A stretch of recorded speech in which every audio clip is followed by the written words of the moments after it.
Thank you very much. It's a great honor to be with the Vice Premier of China, a very highly respected man in China, and we're negotiating trade and the trade agreement, and we have many representatives from China, and as you know, and most of you know who they are, many representatives from the United States.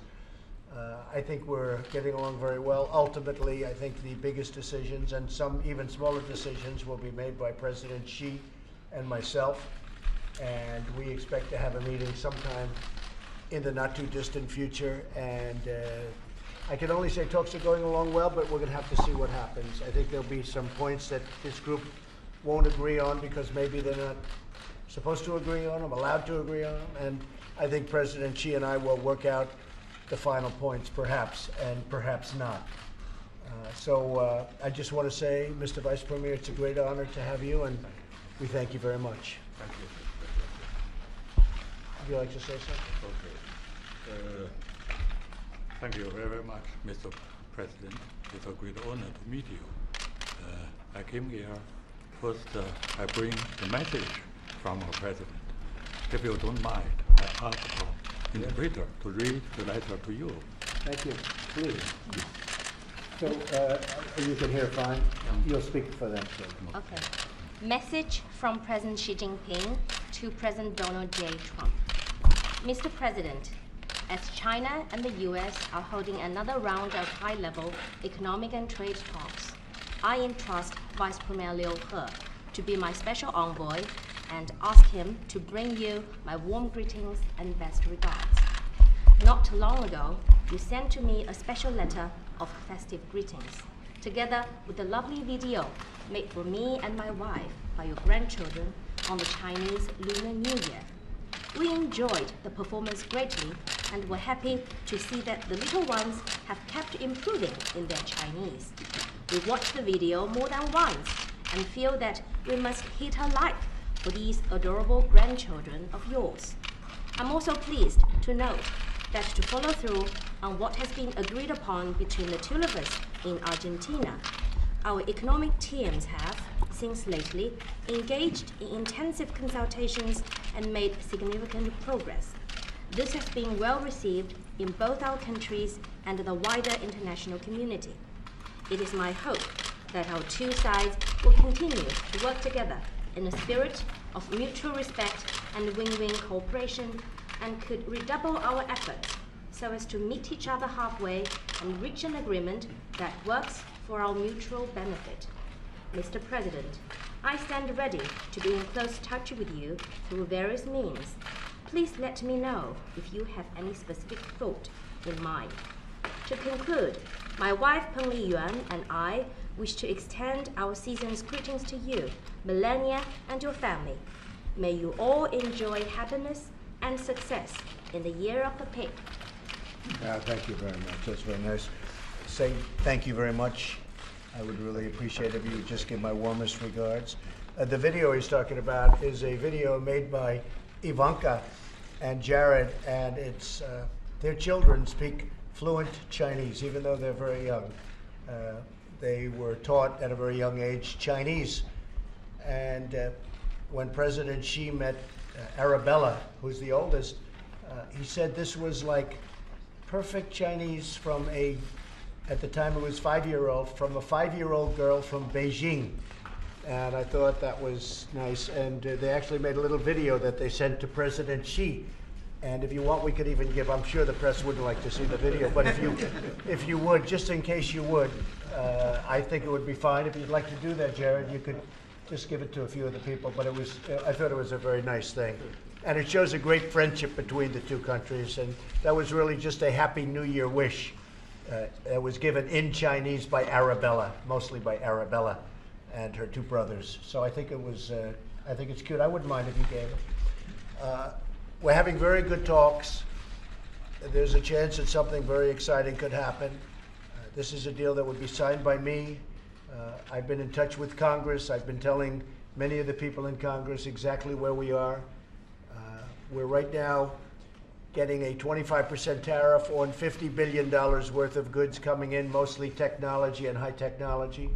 We're getting a 10% tariff on $200 billion worth of goods. The 10% goes up as of March 1st. It goes to a 25% number. So we'd be getting 25% on 250 billion, and there's about 267 billion that's untariffed, untouched, which we discuss later.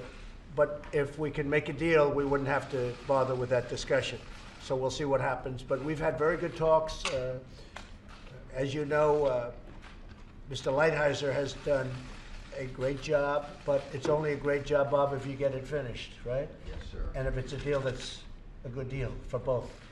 And Steve, great, but it's only great if you get it done. Wilbur, Sonny doesn't care. He just wants a lot of products being bought from the farmers. Is that right, Sonny? That's what you care about. Sonny's more interested in the farmers than he is any other aspect. But Larry Kudlow, Mr. Ambassador, the longest serving governor in the history of the country, as you know, and now he's the ambassador to China. But he was the governor of Iowa 24 years, right? 20, well, I would have been, except you appointed me as ambassador. I took you, but you were still the longest. 22 years and 4 months, It's the longest serving governor in the history of our country, I believe, as I remember right. from the time. That's right. And you've done a great job as governor, and you're doing a great job as the ambassador to China. And I might tell the story that when the ambassador was a young man from Iowa, he was in China. And he was dealing with people from China, both in Iowa and in China. And he met a man who was a young man, and he is now the head of China, President Xi. And he said to his wife, he came home, and this was how many years ago, Mr. Ambassador? Well, 1985 is when he came to Iowa. Right, but you met him in 1978 or so, right? I went to China in 84, and then he was So in he Iowa met in him, 85. and he came home and he told his wife, I just met the next president of China. And they say, how would you know? He said, because the competence of this man is so enormous that I believe he's going to be the next president of China. And years go by, and he became the next president of China. And they like each other. So when it came time to picking an ambassador from China, I say, I think I have the right guy. He happens to be governor of the great state of Iowa, and you have done a fantastic job. But I thought that story was incredible. So many years ago, he said that he knows who the next president of China is going to be. I just think it's a great story. And his wife confirms it fully, so that's good. So I just want to thank everybody for being here. We're going to have discussions right now. We're talking. And again, I think we're making a lot of progress. I think there's a very, very good chance that a deal could be made. We'll be meeting at some point with President Xi, assuming we go further along the line. Bob, could you say a couple of words to that as to the potential of a meeting, whether or not we will? We've made progress on some very important structural issues and some progress on purchases. We have a few very, very big hurdles that we still have to face. But if we continue to make progress, that would be a great outcome. And I think the Vice Premier agrees with that. We do made great progress. Made great progress. I think we have made great progress.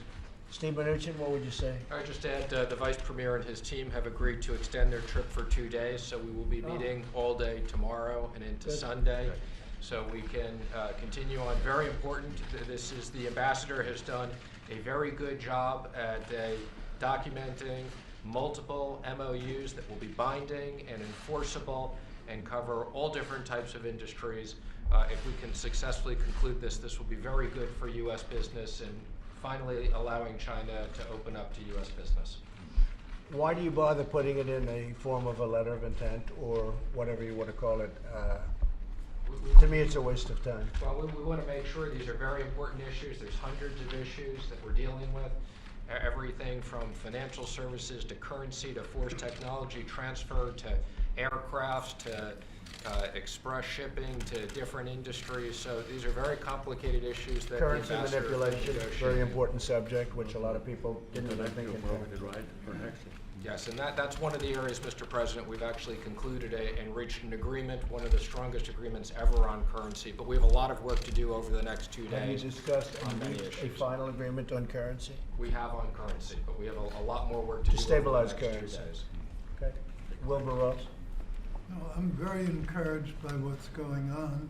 I think that the tariff situation is an important one, but this could be a good substitute for it if we can fill in all the blanks. But there's a lot more to be done, as everybody has said. So it's a little early for champagne. No, I agree with that. Secretary, go ahead for the farmers. Sonny? Really, I think the work that's being done on both sides is very, very important, and I'm happy to hear the progress, obviously. I think everybody understands, Mr. President, that this deal will be consummated if there is a deal by you and President Xi, and we understand that. Obviously, you have some great negotiators on your side, as does the Vice Premier in that regard. There are a lot of details to work through, but ultimately you and President Xi are going to have to really do the deal. I think we're doing very well with regard to farmers and the buying of products from our farmers at a certain point. They've already made a big commitment to do that, but this will be a very, very substantial farm deal. This will be the biggest farm deal ever made, if you think about it. I don't think anything would be close because it's China. So hopefully if we arrive at a deal, they'll be buying lots of every form of farm product. Mr. Ambassador, would you say something if you'd like? Well, I think this is probably a very historic time, and these are the two biggest economies in the world, and if these difficult structural issues can get worked out, I think it will be tremendously beneficial, not only to China and the United States, but to the whole world economy. So I know people have been working very hard. We've had many, many sessions, both in Beijing and here, and I appreciate the hard work and the diligence that's going on. Okay, thank you. Yeah, it's going very well. Peter, would you like to say something? This is a gentleman that loves tariffs, by the way. He's like me. He and I loves tariffs. But Peter, go ahead. I agree with you, sir. Tariffs are simple and they're enforceable. Right, okay. So what do you have to say? Right, but it's true.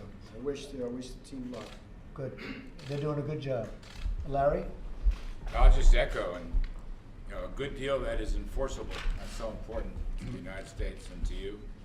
But if you get a good deal and we can reduce these barriers, I think it will be good for growth and prosperity for the U.S. and for China. I think the relationship has been very good. That's what I will say, more than anything else. As to whether we make a deal or not, who knows, but I think we have a good chance. But I think the relationship is outstanding. I think the relationship that we have now with China is better than it's ever been. And that's being, making a big statement. Our relationship, the president's relationship with me, President Xi's relationship with me, I think that it's the strongest it's ever been. One of the things that's so important to me is the fentanyl. And President Xi has agreed to criminalize the sale of fentanyl. Right now it's not a criminal product because I guess they call it industrial or they call it something, but it's not a criminal product. And China has much tougher laws than we do in this country on drugs. And they don't have a big drug problem in China. They have a thing called the death penalty. And China has much tougher laws than we do, but they've agreed to criminalize the sale of fentanyl, including the sale of fentanyl to the United States. And that is a tremendous thing because, as you know, most of it, if not all of it, comes from China. That would be a tremendous thing in terms of our war on drugs. So I very much appreciate that. And that's another thing we'll be finalizing, hopefully, at the meeting that we have. So subject to where they are, we're going to have a meeting now, but subject to where they are, we will be having at least an additional meeting, and then ultimately we'll have a meeting with myself and President Xi to discuss the final terms and things that haven't been agreed to, but I think a lot of those things have been agreed to, but they want he and I to agree to them in a final form. But the fentanyl is so important to us. The criminalization of fentanyl is so important to us, and we appreciate that. I want to just thank everybody for being with us. Mr. Vice Premier, I want to thank you very much. Their trip is being extended, as Steve said. Their trip is being extended by 2 days unexpectedly because they are making great progress, so they'll be here for an extra couple of days. So what would that include? That would be Sunday, Monday, or? It'll be all day Saturday and all day Sunday. All day Sunday, so they'll be leaving on Sunday night and Monday morning.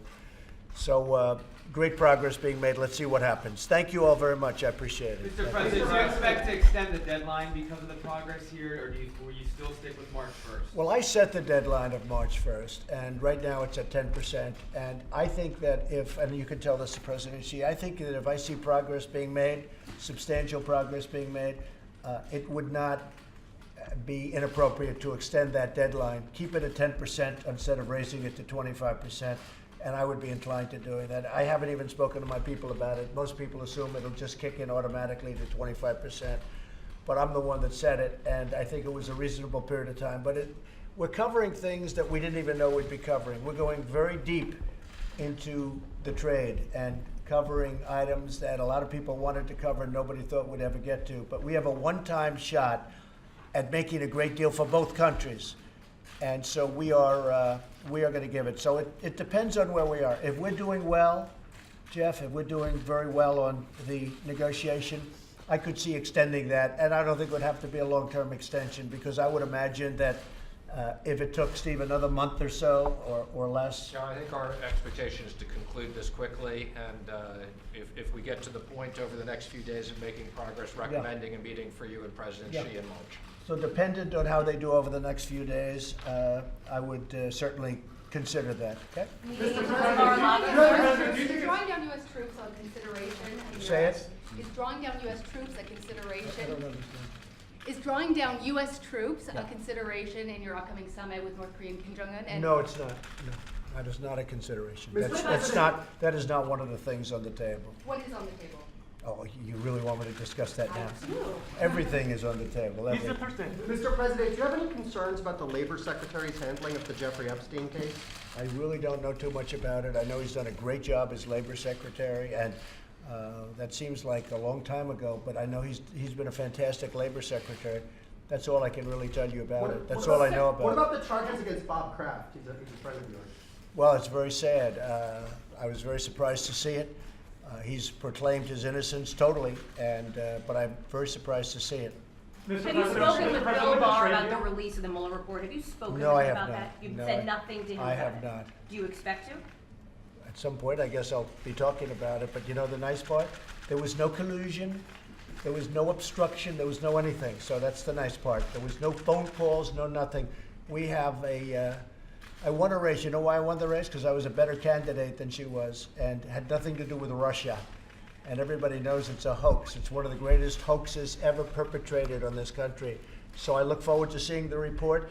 If it's an honest report, it will say that. If it's not an honest report, it won't. Yeah, go ahead. Mr. President, you've been at this, and your teams have been at this trade deal for a long time. Yeah, well, It seems not like a it's long time when you consider it's probably the biggest deal ever made. It seems like it's getting close to the finish line. At this point, when you boil it all down, do you believe it's more likely that a deal does happen or a deal doesn't happen? Well, I think I can speak for the United States. The question is an interesting one. Is it more likely that a deal happens or doesn't happen? Speaking for the United States, I would say it's probably more likely that a deal does happen. But that doesn't mean it's going to happen. Speaking for China, if you'd like to answer that question, you can. But I would say that it's more likely that a deal will happen. The fact that they're staying, and this is a very high delegation. This is a man who is revered all throughout China as the vice premier. So the fact that they're willing to stay for quite a bit longer period, doubling up the time, that means something. I think there's a good chance that it happens. Go ahead. Would you like to answer that question? Wait. Would you like to answer that question?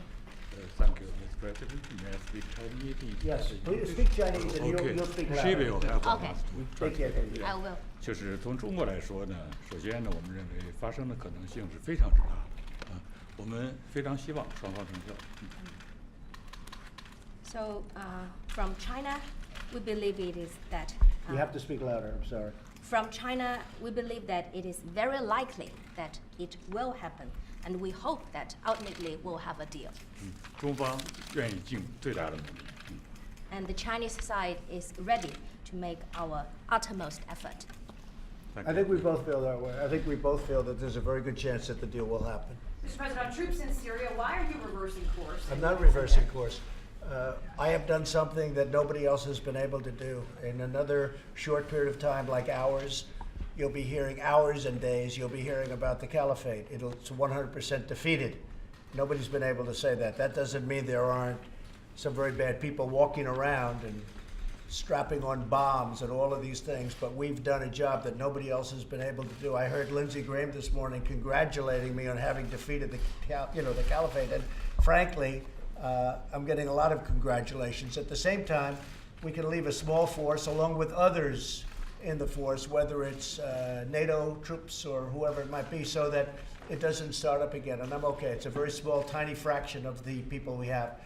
And a lot of people like that idea, and I'm open to ideas. But the 2,500 people that we've had there will be going to different parts of the world. They may be going over to Iraq, where we have a very powerful base, a base that cost billions of dollars to build, frankly, and that we'll be using. But we have had tremendous success in defeating the caliphate. And now everybody's admitting, I did more in the last 3 or 4 weeks than people have done in years. And it's been very successful. But we want to make sure it stays that way. Yes, please. Tech transfers, going back to the trade deal, we've heard that you haven't made a whole lot of progress on the tech transfers. You want to talk about the transfer? Does that still have to be Yeah, part of the I'll let deal? Bob answer that. Go ahead, Bob. The answer is yes. It's one of the structural issues. It has to be done properly, and we've made a lot of progress in it. So whoever told you we weren't just didn't know what they were talking about.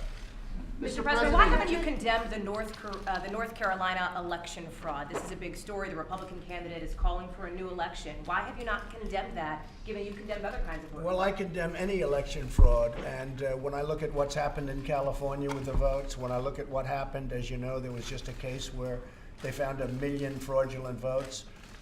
When I look at what's happened in Texas, excuse me, when I look at what's happened in Texas, when I look at that catastrophe that took place in Florida, where the Republican candidates kept getting less and less and less and less. Unfortunately, Rick Scott and Ron ended up winning their election, but it was disgraceful what happened there. So I look at a lot of different places all over the country. I condemn any voter fraud of any kind, whether it's Democrat or Republican. But when you look at some of the things that happened in California in particular, when you look at what's happened in Texas with all of those votes that they recently found were not exactly properly done, I condemn all of it, and that includes North Carolina. If anything, you know, I guess they're going to be doing a final report, but I'd like to see the final report. But any form of election fraud, I condemn.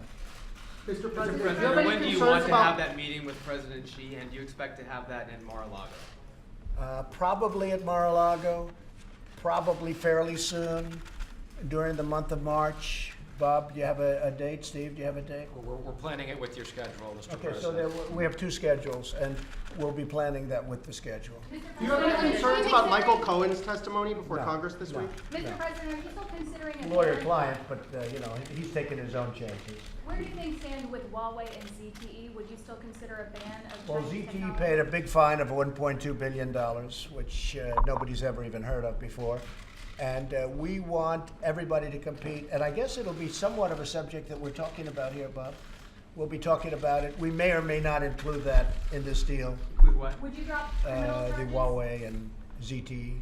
Would you drop criminal charges against Huawei as part of this deal? We're going to be discussing all of that during the course of the next couple of weeks, and we'll be talking to the U.S. attorneys, we'll be talking to the Attorney General, but we'll be making that decision. Right now, it's not something that we're discussing. Do you think that the congressional Republicans will stick with you on your emergency declaration and vote against? Oh, I think they'll stick, yeah. Everybody knows we need border security, we need a wall. I think it's a very bad subject for the Democrats. We need a wall. We've apprehended more people than we have in many, many years. Apprehended, meaning we've gotten, with a wall, we wouldn't even have to apprehend them if we had the proper structure. It's costing us a lot of money with the military. We have a lot of military there. We have tremendous border control and border security there. We have, I'll tell you what, the people of border security, people of ICE, the law enforcement, generally speaking, have done an incredible job at the border. We have caravans heading up, and we're able to head out the caravans. We've done a great job. But if we had the wall, it would be much easier. And frankly, it would be a job that would be perfecto, and it would cost actually, ultimately, a lot less money. So you don't think Okay. that Mr. resolution? President, You don't have a one resolution? Thank Mr. President, you don't have a resolution? What? Okay, I have a question from China Daily. You China tweeted Daily. yesterday that the U.S. will not block out the currently more advanced technology in terms of 5G, 6G. What do you mean? Well, I'd like to have all companies be able to compete. I don't want to artificially block people out based on excuses or based on security. I don't want to have a security Including problem. Huawei? Wait, I'm talking about everybody, really, including, but I'm talking about everybody. Yeah. I don't want to use artificial blocking. We want to have great 5G. Ultimately, that's going to morph into 6G. And probably 6G will be obsolete in about 2 months, the way it's going, you know, the way that whole world moves. But 6G at some point in the future will be obsolete. But I want to have competition with China, fair competition. I don't want to block out anybody if we can help it. Now, if there's going to be a security reason or something, then we have no choice.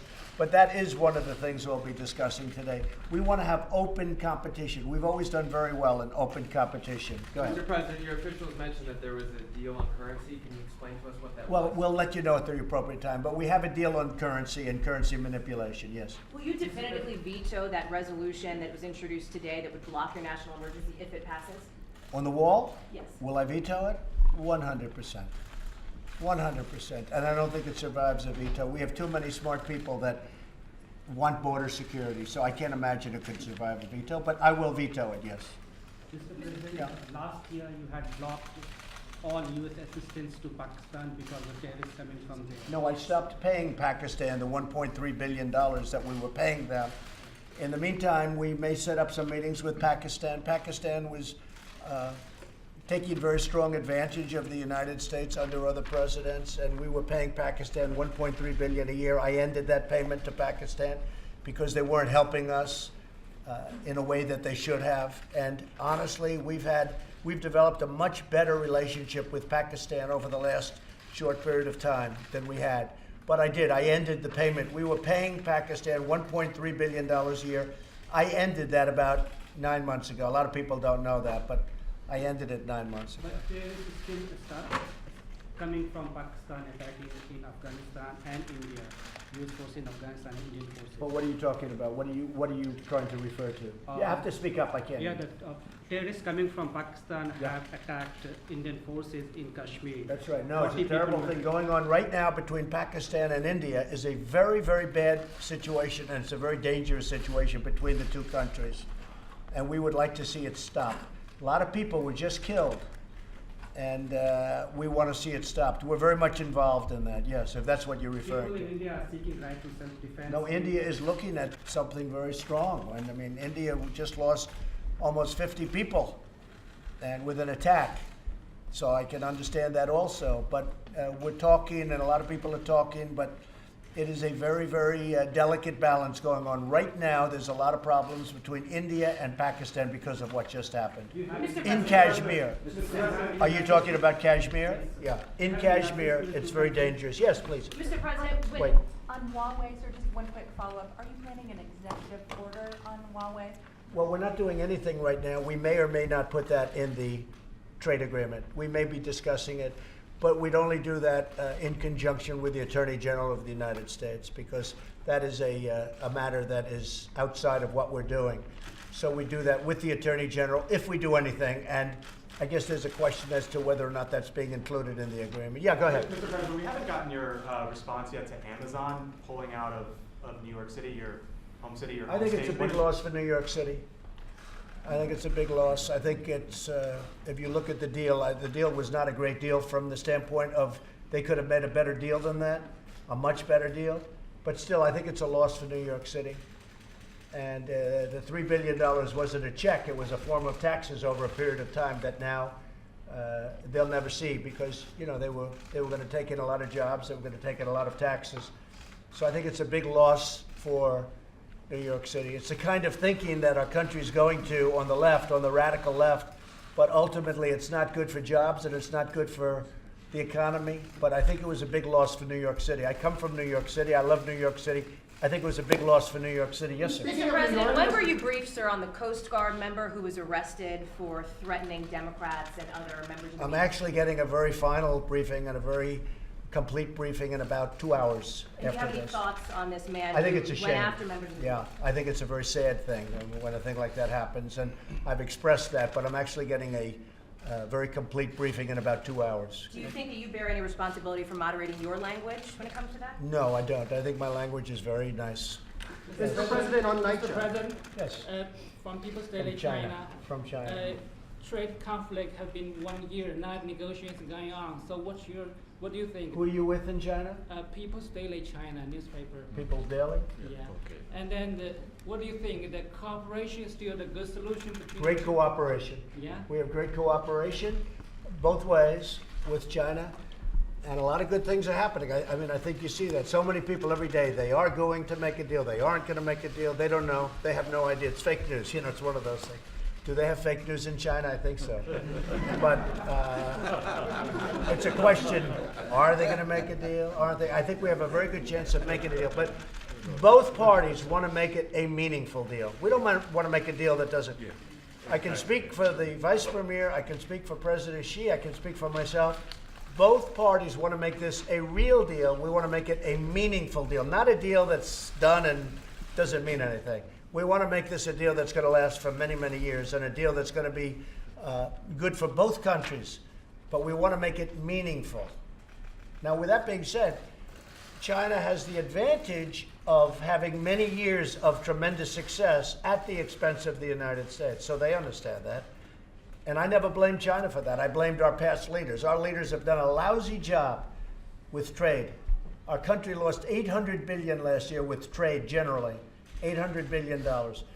So the Vice Premier understands that. So this same agreement should have been made 20 years ago, not now. Because for 20 years, the United States has been really taken advantage of. And I'm not blaming China. We should have done the same thing to them. But we didn't do that. We had presidents that didn't do their job. You want to know the truth? We had presidents that did not do their job. Yeah, go. Will the MOUs be a long-term deal? How long would your MOU stay? I think the MOU is going to be very short term. No, we expect to go into, I don't like MOUs because they don't mean anything. To me, they don't mean anything. I think you're better off just going into a document. I was never a fan of an MOU. So an MOU is a contract. It's the way trade agreements are generally used. People refer to it like it's a term sheet. It's not a term sheet. It's an actual contract between the two parties. Yes. A memorandum of understanding is a binding agreement between two people. And that's what we're talking about. It's detailed. It covers everything in great detail. It's just called a memorandum of understanding. It's a legal term. It's a contract. And would you think that that would be a very long-term deal, sir? Yes, I think so. Yes. Contracts last while they last. There's no term. They last while they last. Mr. President, on North Korea. By the way, I disagree. I think that a memorandum of understanding is not a contract to the extent that we want. We're doing a memorandum of understanding that will be put into a final contract, I assume. But to me, the final contract is really the thing, Bob, and I think you mean that too, is really the thing that means something. A memorandum of understanding is exactly that. It's a memorandum of what our understanding is. But to me, the contract is, the real question is, Bob, so we do a memorandum of understanding, which frankly, you could do or not do. I don't care if you do it or not. To me, it doesn't mean very much. But if you do a memorandum, how long will it take to put that into a final binding contract? What?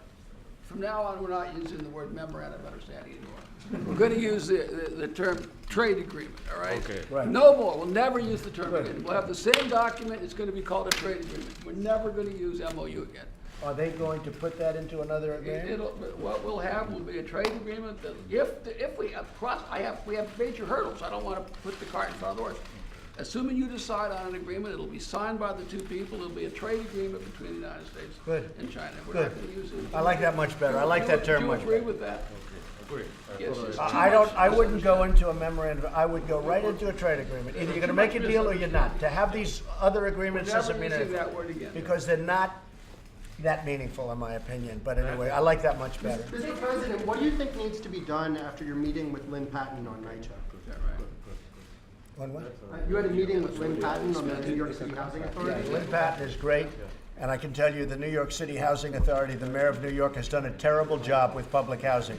We're trying to help them, but the mayor of the city of New York has done a terrible job with respect to public housing. We're getting reports back, and it's a disgrace how badly New York City handles its public housing. And he's heading to Iowa to Bill de Blasio. Go ahead. Go ahead.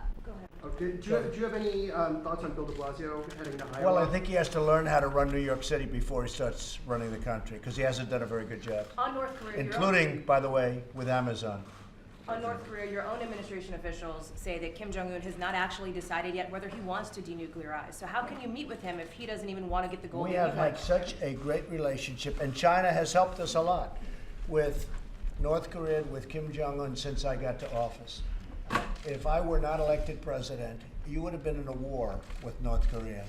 We now have a situation where the relationships are good. where there's been no nuclear testing, no missiles, no rockets. We got our hostages back. We have many of the remains back and coming back rapidly. The remains of our great warriors from many, many years ago, and the families are so thrilled and so happy. We've had a great relationship. The Singapore was a tremendous success. Only the fake news likes to portray it otherwise. We would have literally been in a war with North Korea, in my opinion, had I not been elected. Okay, thank you very much, everybody. Thank you. We'll see how it goes. I think it'll be successful. Thank you. You have to speak up. I'm trying. I think Steve King should run again for Congress. He said he would. You know, I don't know anything about the situation. When did he announce that? So today, he said he wanted I to have run not again. seen it. He hasn't told me anything, so we'll have to take a look. You still in touch with him? I haven't spoken to him in a long time now. I haven't spoken. I have not been involved in that. Thank you very much, Thank you everyone. very much, Russ. Thank you. Thank you, Mr. President.